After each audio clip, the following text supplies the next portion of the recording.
Hi all, ఈరోజు triple ఎం పులావ్ ఎలా చేయాలో చూసేద్దాం రండి.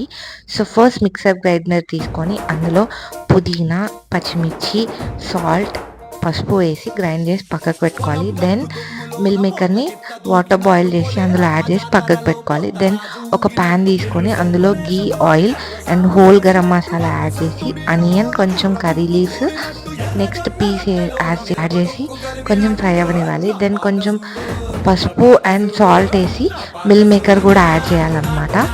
అండ్ యాడ్ చేసిన తర్వాత ఏదైతే పేస్ట్ చేసాం కదా అది కూడా యాడ్ చేయాలి. దెన్ మనము రైస్ని పొడి పొడిగా కుక్ చేసి పక్కకు పెడతాం కదా, ఆ రైస్ని యాడ్ చేస్తే యమ్మీ ట్రిపుల్ ఎం పులావ్ ఇంట్లోనే రెడీ అయిపోతుంది.